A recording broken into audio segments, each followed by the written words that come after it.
Hello there, everybody. So welcome back. We've got a Views with First interview today, and I'm here with the lovely Miss Shakti Wallace, who is the founder and spiritual creatrix at One Ascension International. Did I get that right? Did I say it all right? And we're here today to talk about ritual and spirituality and all this good stuff. So I'm going to hand over to Shakti and let her introduce herself and let you guys know who she is if you don't already, which you should. But if you don't, I'll hand it over to Shakti and let her tell you all about it. Well, good morning, and thank you for having me on. Well, it's not morning where you are. We're just saying we're like 7-hour differences in time, but I am Shakti, and I'm so excited to be here. I am the founder, creatrix, like you said, of One Ascension International. I'm also the high priestess for the One Ascension that carries a powerful current that's kind of very powerful in these modern times. And I also do dark moon and full moon rituals with my sisterhood that is online. So everything right now is just kind of this online presence, and it's exciting. So yes, what we do is every month we have the dark moon rituals that are free to attend. They're on YouTube. We stream them there live, and we also have a group on Facebook that's called the Shakti Spiral Moon Alchemy, the Moon Alchemist. So we have a lot of fun with those and kind of get together. It's really good for people who may not are solitary. They just live in the solitary craft, and they don't necessarily want to go to attend a public ritual in their area. So it kind of gives them a connection and a community without having to be in that public space. So it's been really, really good. We've actually been doing it for over 3 years now, and I can't believe it's been that long. It's gone so fast. So we've been having a good time. And the sisterhood, the Shakti Spiral Sisterhood, has actually been, we just celebrated our year anniversary in August. So that is absolutely beautiful. That's awesome. Happy anniversary. Thank you. So what we're kind of talking about today, and the thing I thought we would focus around, is kind of enriching our lives with ritual. And hi, Chris. I know that Chris is part of the rituals because she speaks very highly of them. And hi, Virgo, Raven Child. We've got people talking now. Hello, welcome. Yay, hello. Yay, hi. So we're going to be talking about enriching our lives and how ritual changes our lives and how it brings people together and all that good stuff. I think it's really important for us to cover this and touch this right now because the world is a little bit of a scary place right now. And there's a lot of people at each other's throats, and there's a lot of kind of division right now in the world. And I think ritual, and especially ritual when we reach out and we communicate and we touch lives of other people, is really, truly important for creating a connection. And that's definitely kind of like the basis of what it is that you've created with these rituals that you hold. Do you want to sort of talk people through the general, how that kind of works? Not like, okay, how that came to be and how that kind of works online as opposed to in person. Good question. So even though we call them rituals, it turns into more of a meditative community, more of a space where we all kind of have the same intentions with connecting, enriching our lives, but also extending and sharing the energy. And it's interesting because people believe back in the day that in order to share energy, you would have to be in person so that you can feel that. But we're learning that you can share energy across the world with somebody and they feel it instantaneously, whether they're watching, say, something live or a rebroadcasting. So what happened, how this evolved was simply, I felt there was a need within the community that I was connected to. I've been chosen for certain work, is that like I said, with the One Ascension International, and I was working with clients and with friends, and there was a need to kind of come together in a meditative space, in a ritual, we call ritual, to kind of collectively go know what's going on, because the world, like you said, is kind of scary right now. There's a lot of people waking up, but they don't know where to go. They don't know what to do. And so what my intentions have always been for these rituals is to gather people together share energy, to exchange and to introduce them maybe to energy or currency maybe not have been aware of through the goddess and what I call All Mother, All Father. And I use these terms. I have my own personal terminology that I use intimately, but I use these terms to more keep it broader so that people don't feel they're limited under labels. And what has happened is it's evolved. The sisterhood came about because there was a desire for even to go deeper in intimate connection. And so that is what's happened. But so we have the full moon that's done with our sisterhood privately, but we have the dark moon that's publicly. And what I've noticed is that people come and go, the community shifts and changes, but the need is always there. And the need has been to be seen, to be heard, to be felt.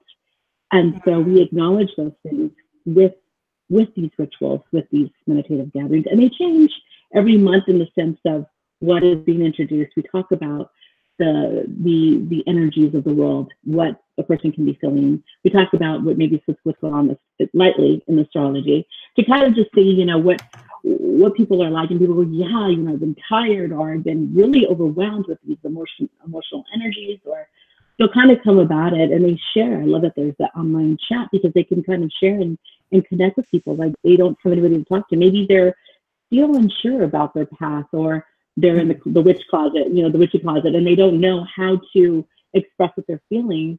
When they kind of come online and they express it through, they experience it through the ritual, but they also have the chat available, they're able to realize they're not alone and that there are people out there who are experiencing what they are. And it creates this really beautiful, synergistic exchange.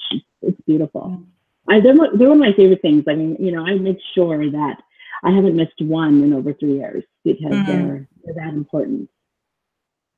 Gosh, that's 3 years of twice a month of making sure you don't miss a single ritual. That's committed. That's awesome. Just a big hello to everyone who's come in since we started talking. Hi, thank you for being with us. We're talking about ritual and enriching lives today. So something that you a little bit, which I thought was really, really beautiful and really awesome, is kind of like being careful not to label what it is that you've created to allow us people to come in and just be themselves in a way, to open people up to an experience of ritual work and what that means to them without them having to define who they are in the process. Because I think a lot of people come in types of ritual and they feel like, oh, I can't do this unless I am this, or unless I work with this god or this goddess. And it kind of really opens that up. Have you felt that this has really been like a keystone, like really beneficial to the encouraging people to come to your rituals online and engage and be a part of it? Do you think that's something that really drives that and really kind of helps people connect to spirituality in a way that perhaps they hadn't expected when they began the journey? Well, that certainly is the intention. That's why I've created it. And I noticed that some people just are there, but they may not interact with the chat. Maybe they're just not sure what to say. So I believe that there are both. They're the ones that are really feeling comfortable enough to put their name out there, or to their online name, and to talk about certain things. And there's those that are just kind of watching. And it's a space for both. You don't have to interact if you don't feel comfortable.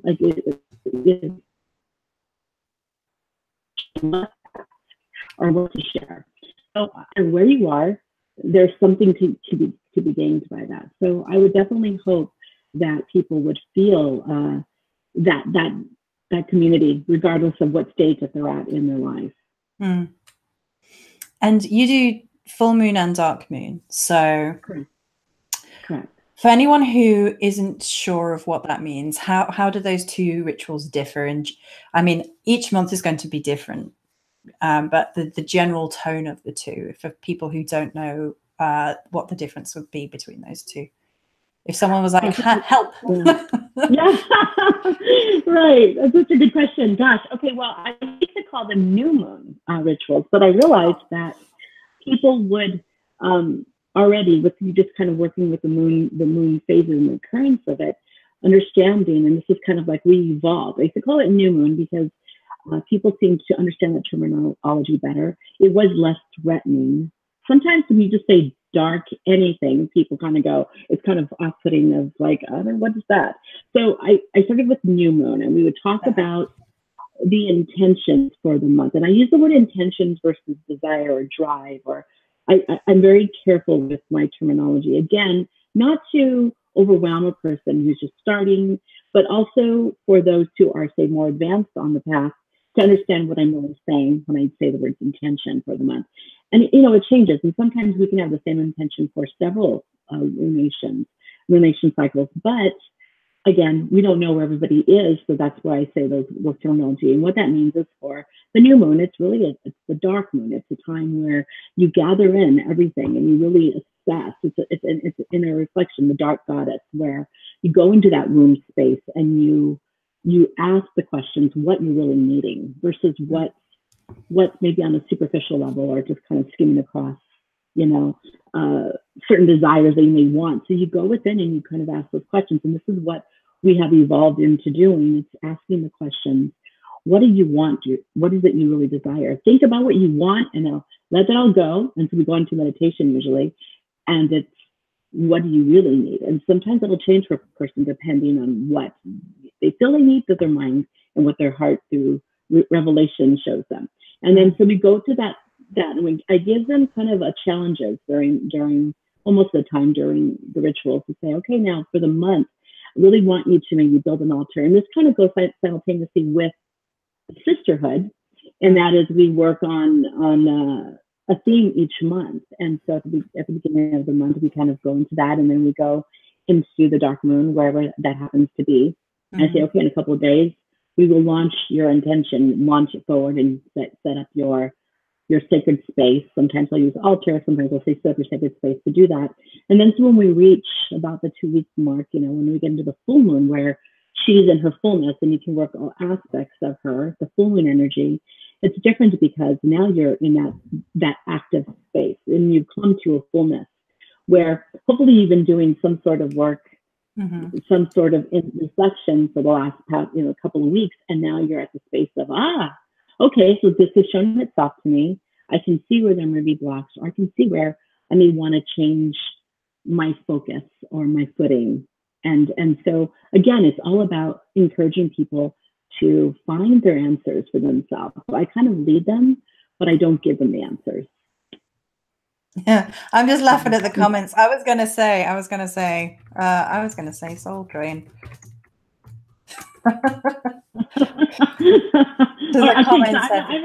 I'm not looking at the comments because if I start to do that while I'm talking, I will lose track and be disinvolved. There's some things to kind of laugh about in the ritual because I'm going to just talk and then I'll kind of go back to them later. I'll just keep an eye on it. I mean, Chris is taking care of it right now, but I love it. She's amazing.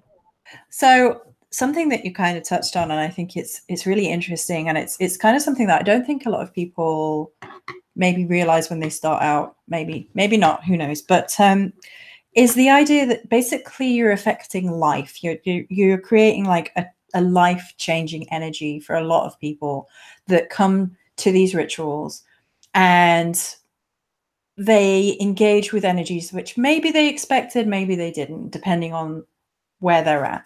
But what it really does is to give them kind of like a structure almost for the month. It doesn't have to be a very like tight structure or anything. You can play with those energies in the time between full moon and new moon or dark moon, or however you prefer to see it.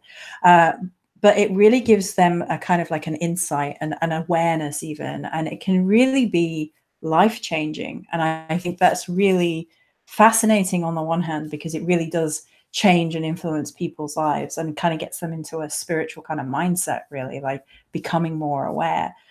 Was that something you intended when you began, or is it kind of like evolved?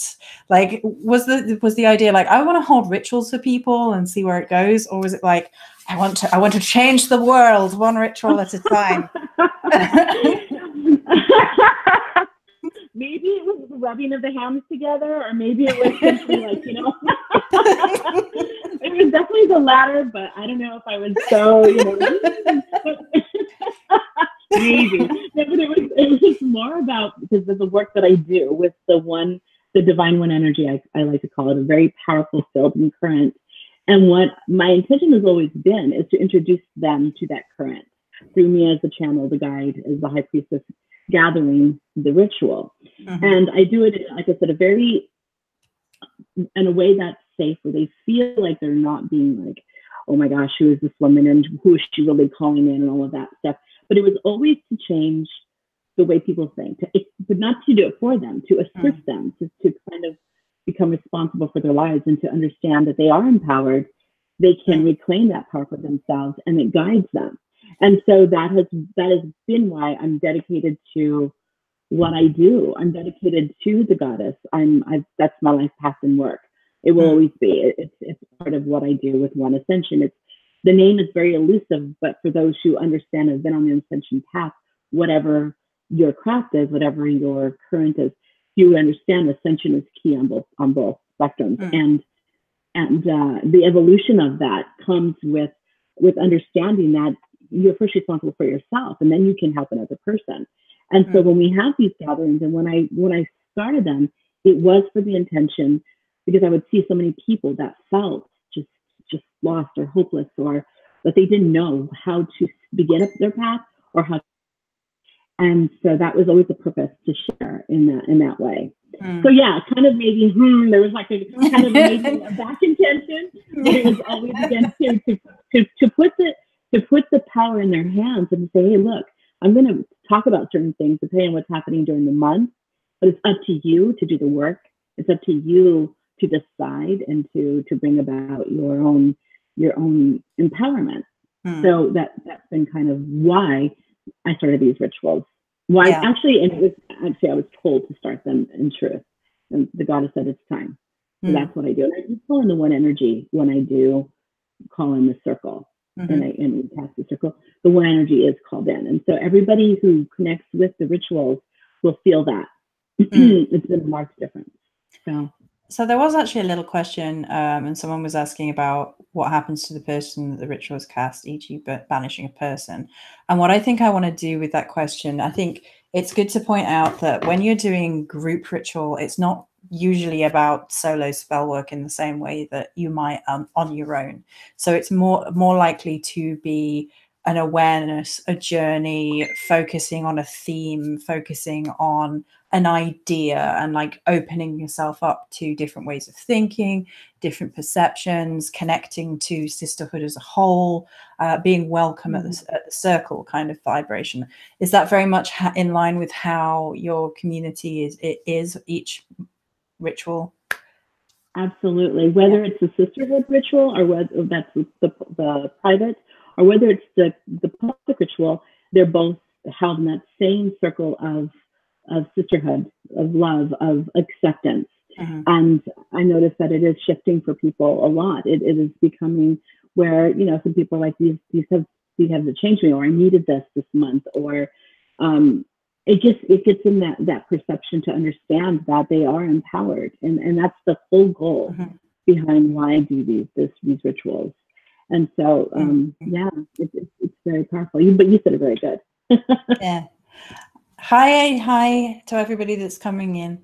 So does Shakti have a YouTube channel? I shall make sure her links are down below afterwards. I was just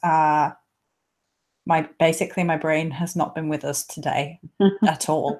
I went down the post office today and realized I'd not stuck the label on somebody's book, and I was like, I came all the way down here and there's no address on this book. So that was my day in a nutshell. Thank you, Chris. Chris has shared the link in the chat, though, and I'll make sure that's on the video once I have two. I have the One Ascension channel, and I also have the Shakti Spiral, where all of the live events for. Chris, we need the other one, please. She loves me, really. Have you got both? I can't see the entire link. So did you get both? She's getting there. Chris, come on, Capricorn efficiency. I'm winding her up. Don't anybody leave me hate. I'm just teasing. So do you have a favorite time of the month? Do you have does one ritual always feel like, yes, to you? I mean, that people were talking earlier about which the energy they preferred, whether they preferred full moon or new moon. Do you have a preference? Or I love the dark moon. The full moon, it just depends on what energy it's in. You know, it can feel wonky. I could feel depleted, or I could just feel like, you know, I can't get any sleep, and which I definitely need it for the following day or whatever. So it seems like it disrupts my sleep patterns more. The full moon.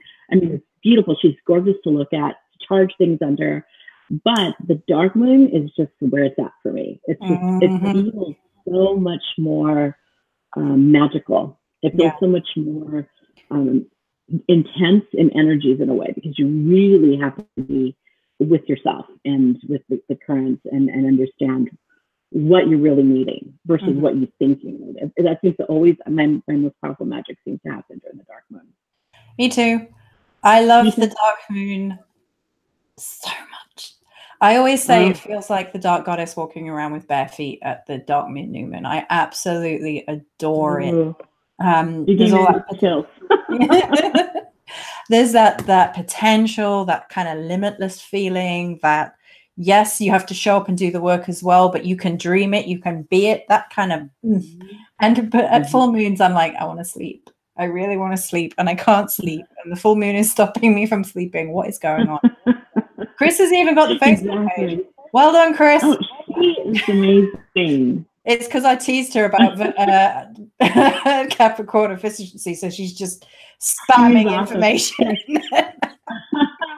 There's also, Chris, if you could put in the Moon Alchemy group. Thank you, because that's the one where I don't know if it's on there or not. But if you can do it, that's the one where people can join for free. The sisterhood is a monthly membership, but because we do so much and teaching and everything. But the Moon Alchemy group, it's for that coincides with the dark moon rituals. So Wicker on 18 Wheels asks, is the dark moon and new moon the same thing, or are they different? I was born on the new moon. Does that mean anything? So that's a few questions. So I think that it depends who you ask about the new moon and the dark moon. There is divide of opinion. Because I have heard that the dark moon for a lot of people is 3 days up to the new moon, and then the new moon is the point where the crescent starts coming through again. So that's one analysis that I've heard of it. In terms of energies, I tend to think that the dark moon does feel a bit different to the new moon. I'll ask Shakti how she feels in a second, but I'm going to answer the question because I got excited. So for me, like leading up to the is a little bit more dark goddess energy. There's a little bit more like focus on maybe shadow work, maybe internal work, maybe all of that. And then the new moon is kind of like the point of like transition. It's the point of like birthing into the new month. It definitely still carries the energies of the dark moon with it, but it also begins the waxing energies too. So it kind of has like that interesting interplay between those two for me.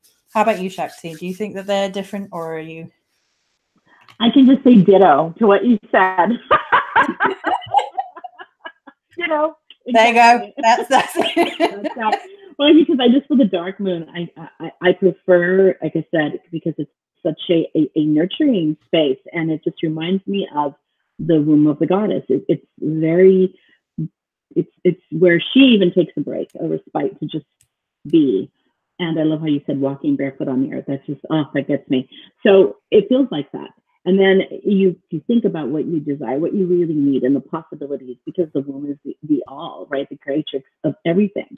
And so when we go into that when we hold ourselves in that space, we're just, again, like you said, about the 3 days before you see that first little sliver in the sky, it's about the possibility, right? And then as soon as you see that, and it goes into what I would call the new moon, some people call it the witch's moon. When you see that little sliver, it's like the go ahead, now go forward. You know, it's like the launching energy, and you can feel it propel you.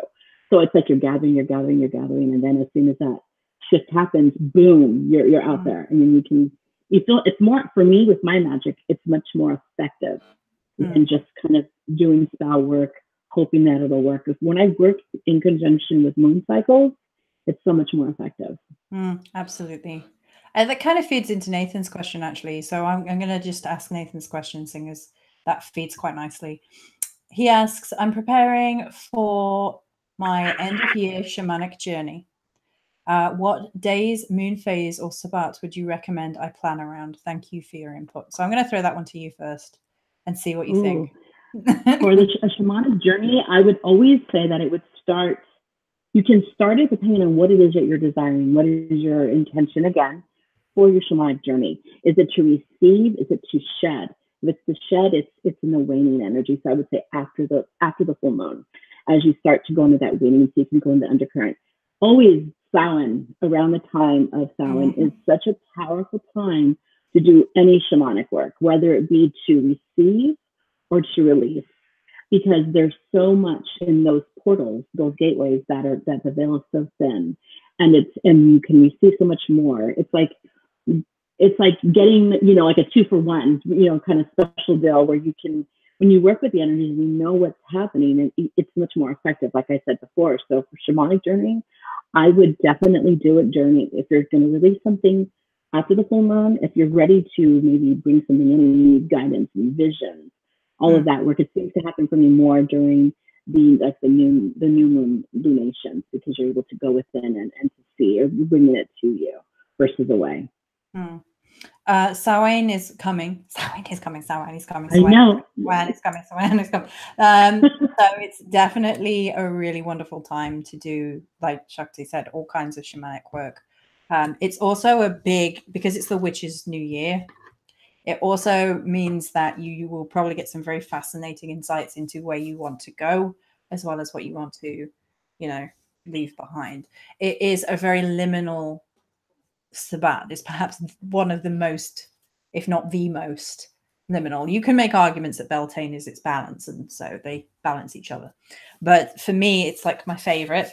And I'm like, yes, more of that energy, please. And I think it is for a lot of us. A lot of us really adore it. And it has this magic all of its own. Like, I think that you performing ritual within Samhain space will definitely change your life.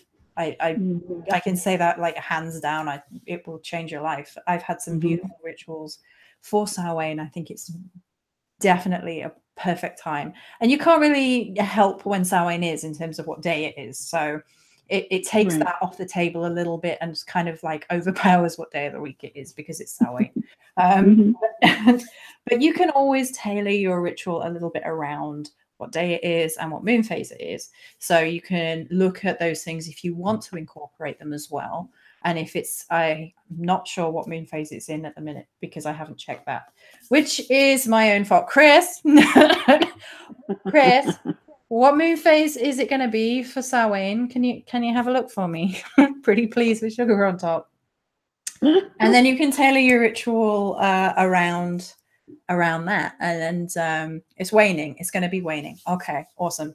So waning energy is then you're letting go. You're becoming less. That the moon is, becoming lesser, if you like. It's not technically becoming less, but it's the ridding of things, the losing of things, the kind of shedding of things.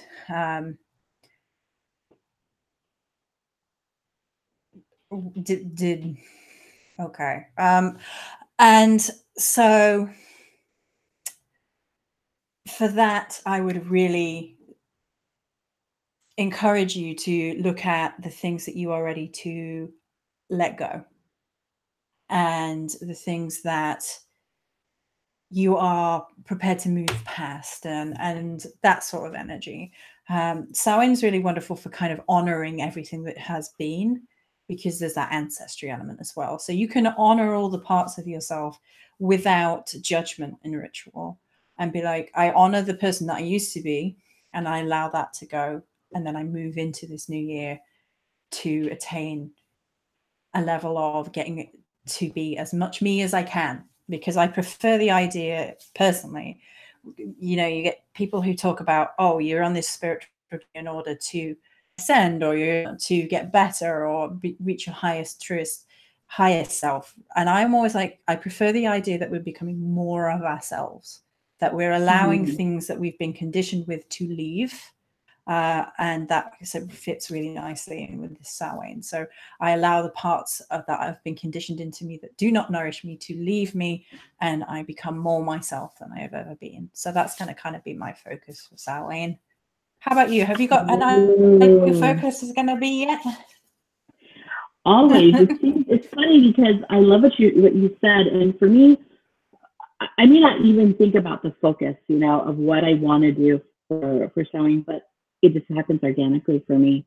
And it seems like whenever I start, just like you say, the work around this time, it lasts from year to year. So it's like that's the circle from. So I usually do like a card. I do divination, and I look at my whole year, with my card spreads and all of that stuff. We do a lot of scrying and things like that. We do that in our family, and then I do personal stuff.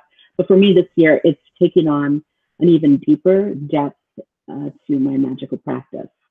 I feel like for a while I've been kind of skimming the surface in a lot of things. So this is going to be an intense magical working that I'll be training in, and so yeah, it's going to be exciting, and I'm scared, terrified, excited and terrified all in one shot. So that's what I'm going to be working with. I'm going to be delving deeply with it. So I think talking about Samhain is probably a good place to kind of touch on the idea of that what ritual is versus what ritual has to be. Because I think a lot of people get it in their minds that ritual has to be this. It has to be a certain way. It has to have these components. It has to, and it gets problematic, and it interrupts the flow of energy that allows you to really connect. So when you are presenting rituals and working on rituals or working on an idea, how in depth do you go before presenting it to it? Or do you allow it to flow a little bit? Or do you have a very set plan beforehand? And how would you advise people to engage with that for themselves, whether they're in a solo ritual or whether they're joining a group ritual? Well, such a good question. And I think it depends on where you're at. Me as a high priestess, for the work I do, there's a different responsibility than coming at it from what my needs are. I really have to go into sort of a meditation and ask Goddess, ask the sacred divine, what is needed for the group. And then I look at the energies are shown to me. And so it's like it's almost like channeled, if you want to call it for lesser terms, guided grouping, like the words, so it's a space where I do certain things are the same, whereas we connect in a circle. We call in the quarters, because when you're wanting to hold and contain energy, it's really important you do those things. Now, if you're by yourself, you may not have to do all that work, but as a high priestess, that is something that is done. It's to contain the magic, to create that kind of power, but also to create a barrier of protection so that people feel that the current and they're able to work within it in a safe way. So that is why that is done. But if you're by yourself and you're just wanting to connect to the sacred divine, you may not need to do all of that. You might just literally, I've had some of the most powerful experiences just in the meditation. It depends on what it is why you're coming into it. If you're looking for answers, you're going to receive them. You guys sometimes be quiet enough to listen instead of asking so much as listening to receive.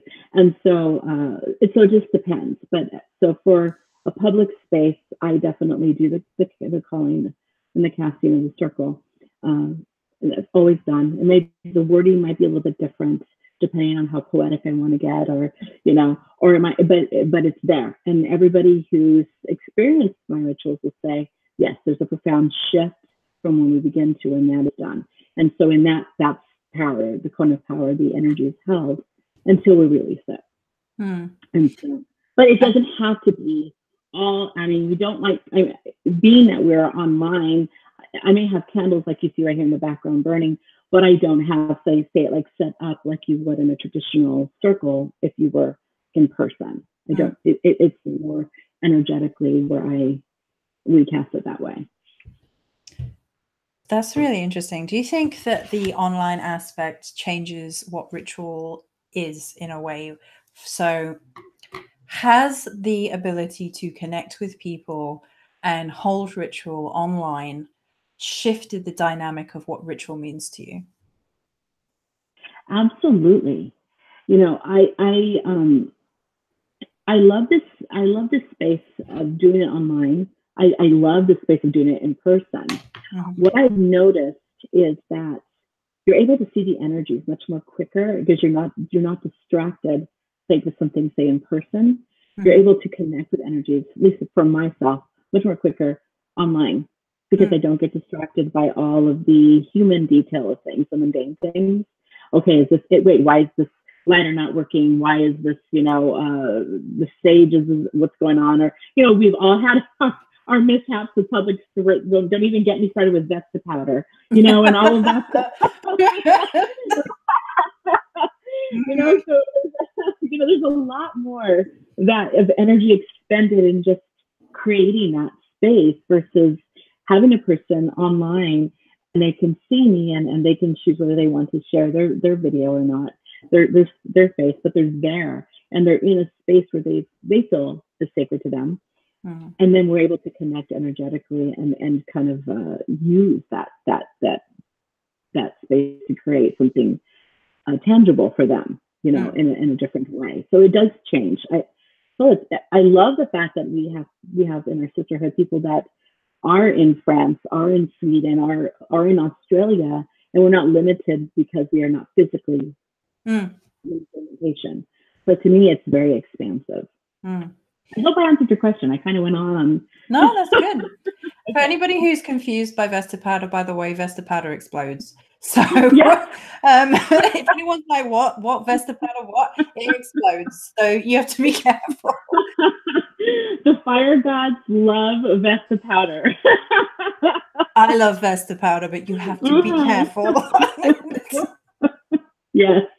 So it's wonderful though, because I've had some really beautiful experiences with ritual online, and that I think that some people come to it and they're very anti the idea of connecting to people online and having ritual with people online, as if it cannot be as in-depth, as if it cannot be as meaningful. And that to me has never been the case.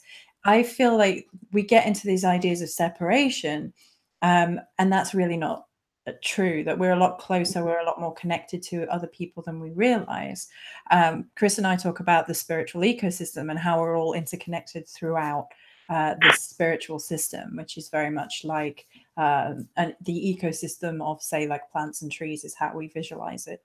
And for me, some of the most profound, beautiful, connective rituals and moments of spirituality have been online, have been with people. And you may have Skype or something like Google Hangouts going so you can see what each other's doing. And it allows you a little bit of an insight into that visual. But the fact that you're in different countries or wherever really doesn't make any difference to me. And from what you've said, it doesn't make any difference to you. So that's cool. It really is. It's amazing because one thing that we do is as a practice, whether it's through our public, our private sisterhood groups, rituals, or through the public ones, is that I have everybody connect with their heart chakra energy. We kind of use the visualization of it being a spiral and extending outward. And that's what we craft our circle with. And when we do that, it literally links everybody, no matter where you are, in a very powerful, unbiased, non-judgmental, all-accepting way. Because you may not, maybe you'll get a visual of a person online, but maybe you don't. And it doesn't even matter. All of those situations are they would match and feel that they are just like you in a different form and with maybe some different needs, but you've been there maybe, or they've been where you are now. And so it creates just this beautiful circle. And in all the 3 years that I've 3+ years that I've been doing this, every single time I walk away so humbled from what I've felt within the circle, from all the people, from all walks of life, whether they're watching live, and this is something I usually say, watching live or watching in the recording, they're all there. They're all present in that moment. And it's absolutely fantastic. It's beautiful. And something else you mentioned, and I wrote it down at the time. I was like, write this down to ask this later. Virgos. That you touched on kind of like the responsibility of ritual. So leading a ritual as a high priestess, especially when you're doing a group ritual, you have certain responsibilities to the people that are partaking, whether they're partaking at the time or afterwards. And one of the things that you mentioned is calling quarters in order to set protection, set that energetic and spiritual and magical protection for the people who are involved. So I think a lot of people don't like the idea of touching on the responsibility of ritual, because it kind of takes away from the magic maybe for them a little bit, because there are things that we have to make sure are in place, even if it's just ourselves. I think good cleansing would be one, like go in with the right cleanse and intention into a ritual. For me, that would be like one of the main things. What would you say are some of like the differences between personal responsibility and priestess responsibility when engaging with ritual? Well, I think for a personal responsibility, just having a respect for the space that's been created for you. It may look easy to be a high priestess, but there's a lot of background stuff that is done in service to this work. And it is a calling, and maybe not all are meant to be high priestess or high priest, and that's okay. So you can partake in their circles that they're offering if you jive with their energy or whatever. But understand that as a personal responsibility to just have respect for what is being done for you, and maybe an appreciation, not in the sense of like, oh my gosh, and wrap that in that awe. No, just for the work, like you would for anybody doing something on your behalf. There's a powerful energy of that, and so it differs between just that's personal responsibility, showing up to also be accountable for your own life. A lot of people just, no, I'm going to scratch that backpedal. Not a lot of people. Some people believe that when they go into ritual, that their problems are going to be solved or it's going to be done for them. I just think that, and I feel that people who are the high priestess or high priest of the circles, they have a responsibility to guide, to show them, hey, look, there might be this here, but they don't do the work for them. They just hold the space, so they're allowed maybe an access or an easier way of looking at something. It always seems like when something is done for you, you may be more open to different ideas than versus just by yourself. And that's, I feel, the benefit of having a ritual coming together with more is that you might see a different perspective. Maybe you've been working on something and then something spoke about in the chat, or the like I'll say something as a high priestess to the group, and you might get an aha moment. And we had many of those happen. So I believe that, that's the responsibility in the high priestess way. For myself, I have a lot of work each time. I don't plan anything on the day that I actually hold ritual. Like I won't see any clients. I'll really be, I may have some busy things to do, that's just life, but I'll really try to contain my energy as much as possible for the event that evening. Wonderful. So I've got a couple more questions, but guys, we're coming up to the last 15 minutes. So if you've got any questions that you would like to ask us about ritual, then now is the time to pop them in the chat, and I will do my best to get to them. If you have any questions, now is the time. So we've been talking about how ritual enriches our lives and the different ways in which we engage with it. So how would you say is perhaps the biggest or the most profound way in which ritual has enriched your life? Well, that's such a beautiful question. Being in the calling that I have to put sometimes myself second to the needs of this calling I have. And it has enriched my life because it's helped me to not just see things from my own lens. When I'm working for the divine, I have to put myself on the back burner. And in doing so, I've noticed the gift of that has been being able to kind of see things from a different perspective. When I come out of a ritual, I feel just immense gratitude for the people who have entrusted me and the exchanges that we've had, but also, he just blessed my life profoundly. I mean, I 2 years ago, my husband was diagnosed with a brain tumor. And that very evening, a lot of people don't know this, the day we found out, I had a ritual and I didn't miss it because that was my commitment to this path, to this work. I bawled my eyes out beforehand and afterwards, but I came there. And what I've noticed is that the goddess blessed me immensely because of this dedication and service. Mm-hmm. So that saying, that old saying of where much is asked, where much is required, much is given, or however you want to word it, much is given, much is required. That happens. But I've noticed that it is just in ways I can't even express. There are no words. That has been the gift of being in ritual. So I look forward to it. I receive so much from connecting with everybody and hearing their beautiful lives and being witness to what they're going through as well. I can feel it. It's interesting, as being a high priestess, you can feel the energies, you can feel the currents. You may not know the exact details of their life, but you can feel them. Mm. And it's a very humbling, awe-inspiring position to have and to be in that space. And so I will continue to do them as long as there's a need for them. There have been a couple of times where I've thought, is it going to change? Or I need to maybe not do them so much? And I kind of thought about that for a little bit, but the answer was always, as long as there's a need, there will be the Shakti spiral rituals. So wonderful. So we have one question, which is, how does flaky attendees like myself interact with the energies? For example, I'm currently holding my 3-month-old and being crawled on by my 2-year-old, and sometimes this is how I am in group ritual. So does that impact you at all, or?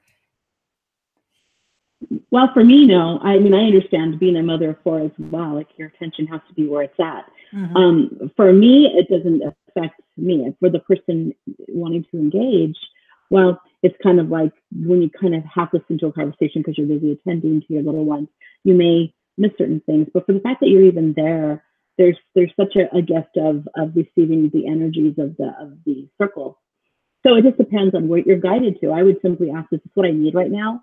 Can I possibly do it maybe when my children are sleeping or in a nap? That's why I love that we have replay, because people can go to it when it's convenient for them if they can't always attend live. People say, I love being live because the energy is so great. And I agree with that, because it's right there. You get to chat, you're able to interact live, but sometimes you're not work with all of our different schedules, wherever we are, the time zones. So the replay may be for some people who may have challenging schedules. So this isn't a question, but I think it's an interesting point. So Tanyeza, am I saying that right? Maybe not. For daily ritual, I found that it can be simple and just as effective, which is something we actually haven't touched on, kind of like daily ritual, because that's definitely perhaps the other side of the coin to the larger rituals, the larger community rituals, is the small everyday rituals that we partake in. Do you think, or how would you best advise people who are looking to enrich their lives with daily ritual? Daily ritual, I love it. Daily ritual is something that, for me, builds the energies. You attend your sacred space, your altar, in meditation. People call that their daily ritual. It doesn't always have to be a casting of a spell. It could be a lighting of a candle if you feel guided. But it's not necessarily required for everybody. But for me, because of my devotion and my path, that is what I do. But there's a powerful exercise in daily ritual, maybe more, and that is because of our scheduling. It's kind of like taking time to just be, even if it's for 5 minutes. That really brings a lot of awareness, and I call it, we use an exercise of calling your energy back and releasing what isn't yours. It's a really powerful time to do that.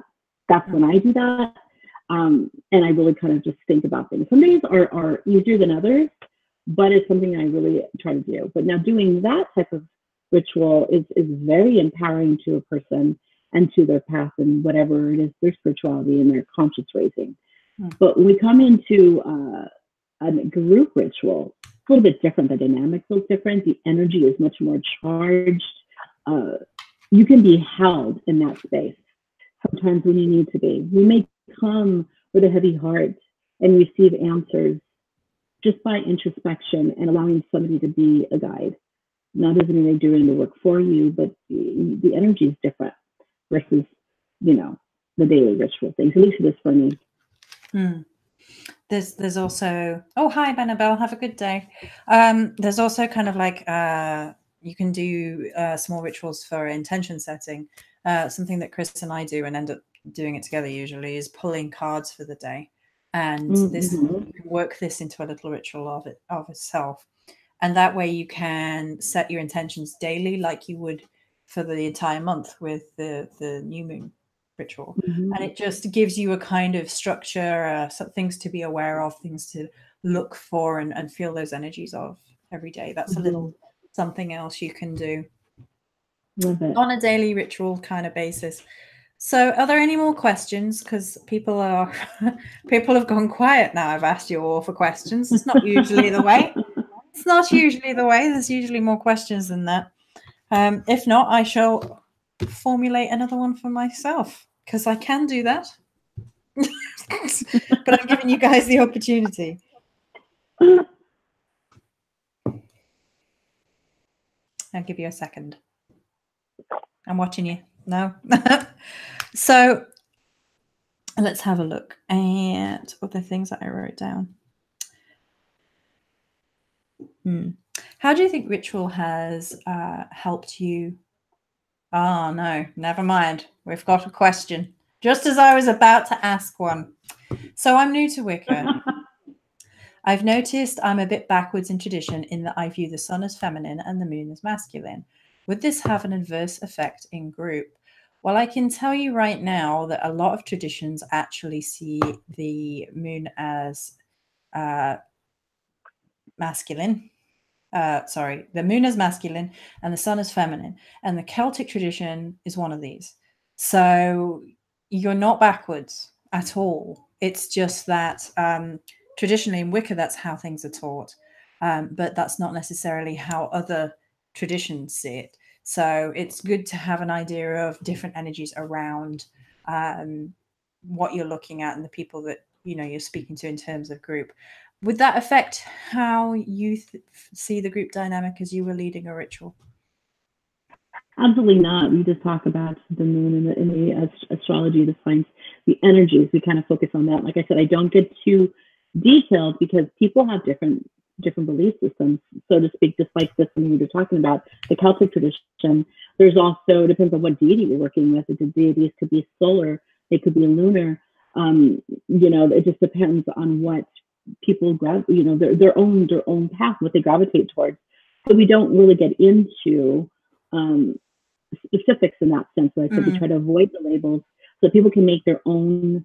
Like I said, it's really a powerful thing because they can make their own decisions and interpret it how they would like to for their own path. We talk about, this is going on right now in the currents. This is what the moon is at.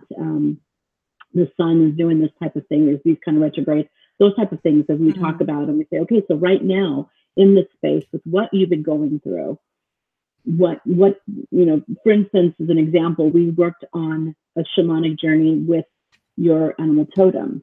With Sisterhood, we walked through a meditation to find that out. If not, you could find, if you have one, your animal totem, and walking through an exercise of releasing what it wasn't working to come to the other side of that, and to completely, in one moment, shift your life, shift your change, your way of thinking. So that's the type of ritual we do. It is not necessarily based on tradition. It's based on ascension. It's based on actively what the currents are and what would be most beneficial to the group. But I understand that all walks of life come here, whether it's family friendly, by the way. So, we keep it that way because it is public, so that anybody can come in, no matter what they believe in their traditions, as far as, what magical background, or even just a new age background, and use this as a tool to assist them in creating, manifesting, or whatever it is that they have planned for themselves. So if people would like to join in for one of the rituals, Are they able to do that right now, or is there a waiting list? And where can they contact you in order to talk to you about that? Because I know you said one was open to the public. Right. The dark moon is open to the public, and that's done monthly. The best way to get is to do that is either to join the Facebook group, which is the Shakti Moon Alchemy group, or go on to the Shakti Spiral YouTube page, and it'll be live streamed there. As far as the sisterhood, that is a private group where we do the full moon rituals, and we go through a month long. Each month is a different theme, and we learn and we have our live rituals there. But that is closed right now to open enrollment. That won't open again until the next equinox, which is in spring. So we just are now doing memberships from equinox to equinox. So there will be a waiting list. And if anybody would like to be on that, they can email me. I have that information on oneascension.com where they can email me. But yes, but the public one it's every month. Okay, cool. So we're about on the hour, so we're going to round up there.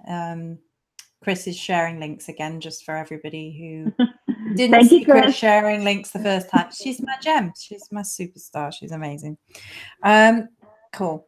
So thank you so much for joining me today and talking with me about ritual. And thank you to everybody in the chat who came and asked questions and came and watched us live. Thank you very much.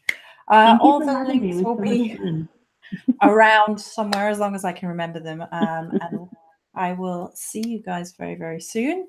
I hope you have a very blessed day. And thank you again to Shakti for joining me.